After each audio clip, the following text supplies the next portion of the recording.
Where would be the ideal place to sneak a nap on campus, excluding your office? You could sleep in my office if you needed to.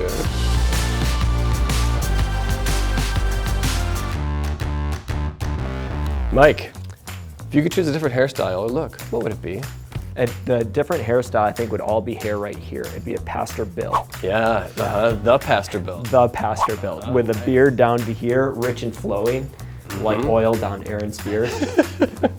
I like to freak out students to say that when I was in college, my hair went to here. The pictures are hard to find. This is not encouragement for any of you to go looking.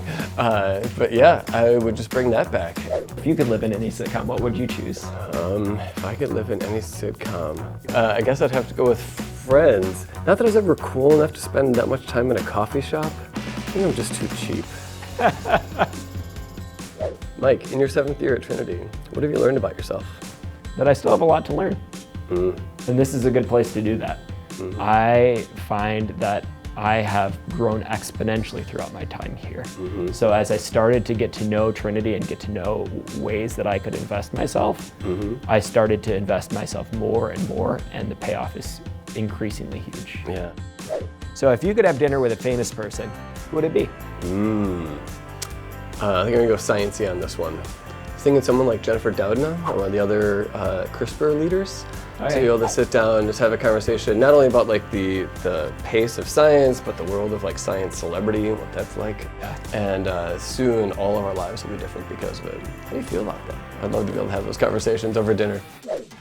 Mike, if you had to write a book under pseudonym, what name would you pick? Let's see. Bromine. What, 2 minutes, right? Exactly. How about you, Clay? If you had to write a book under a pseudonym, what name would you pick? I'm the creative type, so I'm pretty sure I'd go with Carl Davidson, because my name is Clayton David Carlson, so no one would ever expect Carl Davidson to be like a man of mystery. If you had a year of sabbatical, which areas would you like to investigate? I think the big ones for me would either be green chemistry. I think there's a lot of progress to be made, and it's kind of a fun area. It'd be a fun place to kind of branch out a lot more. If we had the chance to do some off-campus bonding in Chicago, where and what would we be doing? Let's do a brew tour. Let's check out the different breweries downtown. It's something I've always wanted to do and haven't gone. Be able to go with someone who actually home brews. Be able to talk through it with an expert taste. That would be awesome. Well, I do home brew. I don't know if my taste is expert, but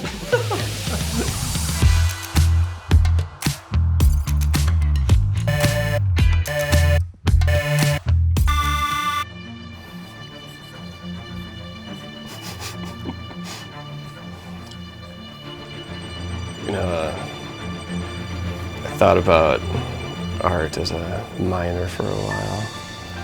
That's not true, because I thought about it, and then lots of people who saw this drawing told me no.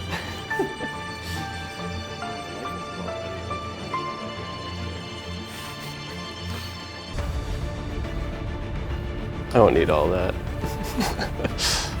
I should probably put ears on you. You have ears, right? So far you just have one. What kind of chin do you have? That's it. Nice, Because you really really want good. to be a chemist. It's spewing science. I imagine it's bacteria there since I teach micro, and they're Yes. screaming science. You ready? Oh, it's like looking in a mirror. I know, it's weird, isn't it? But see, like, had you had the full-size beard. Oh, that's me with the Pastor Bill beard. Yeah, exactly. That's what I'm saying. You and the Pastor Bill beard. Like, Well, they call that in the Matrix. That's the residual self-image. That's how I see myself. This is what you picture yourself as. Yeah, exactly. So.